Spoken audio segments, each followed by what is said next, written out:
Welcome to the Peeew! Welcome zum Peeew-Schau. Yeah. That's about all I can say in German. Yeah. Even though I spent 10 days there. You don't know nine? Nine. Yeah. And klein. Klein. And gross. Yeah, gross. Yeah. What else did I learn? Danke. Ernie was in Germany. Ernie was in Germany this past week, and he's going to tell us all about it. Oh, it was really fun. You know, I can't remember how many times we went to Germany in the late 80s and early 90s. I think it was twice. Okay. I think it was 4 times. Okay, it could have been. Or at least I went 4 times. Maybe I didn't go every time with you, but I know that you came with me at least twice to Berlin, and then once to Amsterdam. Yeah. In any case, Berlin looks so much different now. It's so glistening. Really? It's like New York. You know how it's like how New York is glistening because. But they don't have the tall buildings. They have a few tall buildings, but not a lot. Yeah. But all the short buildings are beautiful. Everything's beautifully restored. Like remember the last time we went. They have wonderful. Yeah, they keep they have such wonderful upkeep and like. Like I feel the last time that we went there was in around 1992, and we had gone. Remember we went to clubs in East Berlin and everything was really desolate and grungy. Yeah. It's not like that anymore. Everything is fixed up and beautiful. Yeah, which is what they knew would happen when they brought down the wall. Well, that's what the East Germans wanted. No, I know.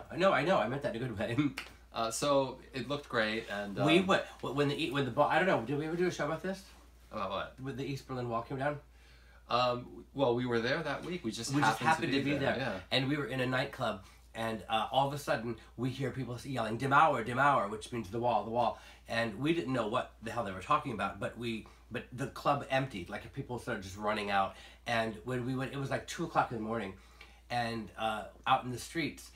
They were just crowded with people. It was like a Godzilla movie, but like all the people running in one direction in the city. But they were like screaming and happy and joyous, and they were going toward the wall. And we went toward the wall, and remember there were like movie news crews. Yeah, I mean, it was total commotion. And people with sledgehammers, and they were pounding holes in the wall and pickaxes, and they were knocking a hole in the wall. And one hole had been made. I remember we climbed up on top of the wall. And took pictures of each other to send to Details magazine. Had to document.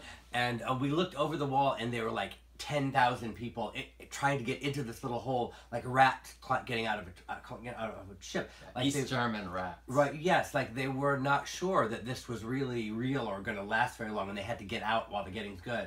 Yeah, people were kind of. It was frenetic. It was fun. But the West German government was really smart. They were setting up tables, and if you showed your East Berlin passport or whatever, they gave you, I think it was 100 marks to go shopping with. And the stores were all opening to let them buy things. But everything was free. Remember, like the stores were all serving free wine, champagne, and champagne. Yeah. I mean, you could just like walk. I got so drunk that day because everywhere you went, you could drink. People were crying and laughing, and there were free hot dogs everywhere. And the West German families were just like welcoming East Berliners into their house, like to stay or whatever. And relatives were reunited, and everything was really. Now, but how did we celebrate? Oh, who knows? I was just drunk. No, you know what we did. What did we do? Oh yes, we went and we went looking for some desperate like East German gay boy we could bring back and have sex at my friend Frank's house. And then and then when he realized that we were gay, he was so scared that he slept on the kitchen table. Yeah, he did. But then we found one who would come home with us, Kim. Right. Was that all in the same trip? Yes. I literally stood on the street corner and asked boys, I said, we will give you, who wants to come back to New York? We'll buy you a ticket and support you for whatever, and then we'll pay for you. Well, all you have to do is dress up in a crazy outfit and come to parties with us. And of course, there was a willing person. And he was so cute. His name was Kim Erlin. Yeah, he was nice. And we brought him back to New York, and the New York Post said that I sold him. That was the story for white slavery came from James' book. So I sold him to Arkwright Hay. So Berlin's not like that anymore. Well, actually, a prostitute did come up to me. A very friendly prostitute tried to talk to me. They're always very friendly. Yeah, they are. No, because sometimes they rob you. Remember, like the prostitutes that used to hang out like around the corner from Tunnel? They weren't that friendly. The women, the girls. The women. Yeah. Oh yeah, well they were mean. Well, because they knew you're gay and you're not going to give them any money. Okay, well, I mean, they didn't seem that nice. Leave me alone! They didn't seem that nice to the straight guys that were driving around the block either. Yeah, they did. They would climb in their cars and flash their boobs and... So what clubs did you go to? Well, on this trip, I went to some of the gay clubs that had dungeons and labyrinths in the basement. And there were these great, some of the rooms in the basements had with holes? Slings, some had holes, and some had, you know, like those hobby horses that athletes do exercises on, that they spin around. I've heard about it. I mean, there were those that I guess you could like lie in it like that and somebody would fuck you while you're that's nice. That's always comfortable. Although, I went on a Friday night to these places. You can also suck a dick while they were being fucked. Presumably. Yeah. And jerk off to people with your head. I guess I didn't go on the right night though. It was a Friday night, and I thought they would be crowded, and they weren't even really that crowded. The people in Germany are so blasé. They're like, oh, you ain't gonna get your dick sucked fucking in a hole. Maybe Saturday night is the night that people do that.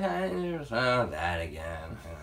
Go over there. I mean, Germans are very decadent and blasé about it. It's like they've done it. They've done it. And they've seen it all, and you cannot impress them with anything. Those gay clubs were very blasé. Like the guys that were walking around the labyrinth were, you know, they seemed so bored. You know, here's a funny story. Last time I was there, this is so weird. Because only in Berlin will you find people like this who are like, and maybe, oh no, I'm sorry, London, Berlin, Amsterdam, Paris, probably, and New York. But I was picked up by a guy, and this guy, turns out, I didn't know it when I was picked up by him, but it turns out that this guy was a big, like, party promoter in Berlin. And he wanted to sleep with me, and he didn't know anything about me. And so he took me out for breakfast with his friends, and I swear to God, it was like having breakfast with Bela Volsky, James St. James, and Michael Alig. And they were all like bitching at each other and doing secret jokes and making fun of me like behind my back because I was a dumb American. And like, they had no idea that I was listening, I was understanding everything they were saying. And it was like, oh my God, we exist in another city. And I understood finally what it would feel like to be that boy that's like, you know, always at the table, that we're always like oogling and like trying to like get it. Everyone's grabbing. Everyone's grabbing it and talking about it and joking and like making fun of it. Oh, you'll learn one day, you know, like just sleep with Michael and you'll, you know, that kind of thing. It was so weird. So after that, I went to some of the straight clubs. I went to Suicide Circus, where my buddy, the Harvest, was DJing. Now, it's called Suicide Circus and it's a straight club. Why? Because it was just... It's not straight. They want to kill themselves? Well, I wouldn't necessarily say it was straight. I mean, it was just like a club, and there were lots of straight people in it. It was a fun place. I mean, they mostly played techno there, and when I was telling my gay friends that live in Berlin that I was going there, they were the ones who told me it was roll their eyes. What? Did they roll their eyes? They didn't roll their eyes, but they said it was a straight club. You know, so... I mean, to me, I guess like the techno scene is kind of straight there, you know, that it's not gay. Right. I don't know. What do the gay people listen to?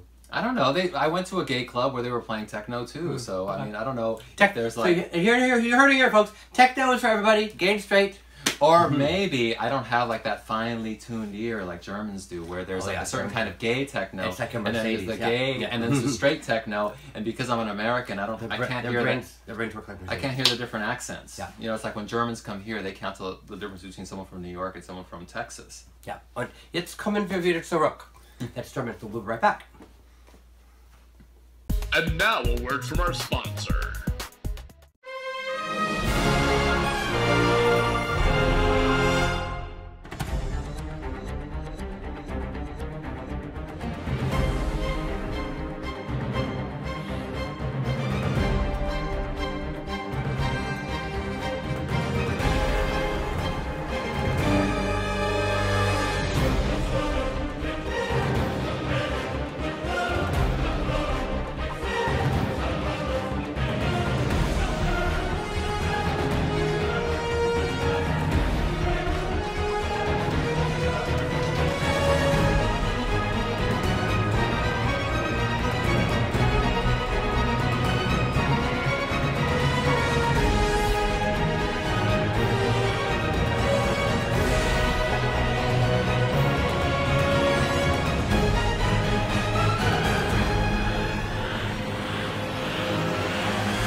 Willkommen zum Peeew. Welcome back. So the German edition. The best part of my trip was when I went to Wave Gotik Treffen in Leipzig. And what is Wave Gotik Treffen? Well, it's this huge international convention of goths. And so for 4 or 5 days, how many goths were there? There must have been like tens of thousands. Oh my god! Oh my goth! And they were all like walking around Leipzig, and it's everybody from Isn't it Leipzig or Leipzig, however the hell you pronounce it, from like 17-year-old kids to like 70-year-old grandmothers. 17-year-old kids. And yes, and everybody's wearing like every kind of permutation of goth that you can imagine. Do you have any pictures? So cool. Yes, I can flash some pictures on the screen. See what they look like. See what the German goths look like. Now, were most of them German, or were they like from all over? I mean, you say they're from all over, but were most of them German? Most of them seemed European. Like I couldn't tell. This is an interesting thing. Goth is one of those things that is. We're going to. I mean, I can't predict the future, of course, but I predict that goth is one of those things that we're going to see the end of, because it's like red-haired people, like they're going to be extinct soon, and just the way the world is going, goth is going to be extinct soon because that culture is dying so quickly. I don't think it's dying. Like if you were to go to that, well, you won't see it. You won't see it over there, but that's maybe it'll die here because it's a very small percentage of the world population. I don't know. I don't think it's going to die there. I mean, it might die here, but there it just seemed huge. And it's mostly a straight scene, but there were a lot of gay. Is it? Yeah. That's the weird thing. It's like all these straight men in black I know, it's fabulous. I loved it. I absolutely loved it. There were so many people wearing makeup, like in the broad daylight, wearing crazy vampire dresses, and it was just so fun. And then so what do they go to parties at clubs? Or well, it's like mostly concerts, but I went with my friend Horace, and he had a DJ gig at this rave called the Dystopian Rave. So he played there, and while it was a really long set, so in between his set, like I and his girlfriend went to see Skinny Puppy in this warehouse that was like an airplane terminal, like humongous thing with 5,000 goths all watching Skinny Puppy. The first new music seminar, I think in 1985 or something, it was a big deal. I don't know if you remember, that Howie Montag put it together, and you took the Staten Island ferry, and they didn't tell anybody this, and when you got to Staten Island, instead of getting off the boat, Skinny Puppy did a surprise performance, and you watched it from the boat. And it was a big deal because it was a surprise, like nobody. Well, we saw the concert, and then we came back to the rave, and I ended up running into the only club kids at this rave who were visiting from Holland. But you'd think there'd be a lot of club kids there. A lot of like goths kind of look club kiddie, but they don't have like the club kid. Yeah, but they don't have the club kid attitude. That's the thing that's missing, because a lot of goths are very reserved and quiet. They are. They're not these loud, brash people, even though they have these extreme looks. Yeah, it's weird that they have and then they have these looks that say "look at me," but then when you look at them, they're like, "Oh, don't look at me." Yeah, right. It's weird. They're like really wallflowers, actually. Yeah. So the two club kids that I ran into, who actually are Peewers, and they came up because they came up to me and said, "Are you Ernie Glam?" I said, "Yeah, I am." And then they asked if you were there too, and sadly I had to tell them that you were not there. Yeah. But they were really nice. They gave me drugs. We had a great time hanging out after the rave. We went to some after hours club, like basically clubs there. Like the partying just goes on 24 hours a day there. I mean, who is that guy that we met that one time? And then he came to Disco 2000 later, and he had this clothing line called Disco 3000. Do you remember? No. Oh, I just remember him saying how Disco 3000, and he was really tall. Was he German? Yes, we met him in Berlin, and he took us all around. He took us to all the after-hour clubs, and he gave us speed in order to keep us away to get to the after-hour clubs. And then, like months later, he came to New York.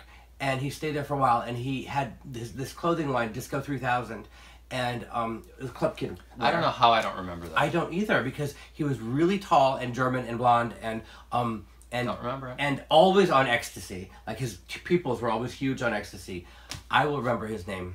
Well, for sure next year I'm going to go back to Wave Gotik Treffen, and maybe I'll go with you by then, because I'm going to stay more days there. I'll have my passport. Because I really only just stayed there 2 days, and one of the days I was like asleep because I stayed up so late the previous night. Yeah. But it was so much fun. If anybody can go to that festival, you should. It's just wild and fun. Well, and that's all you'll hear about that, because this is the end of the show. See you next time. Bye.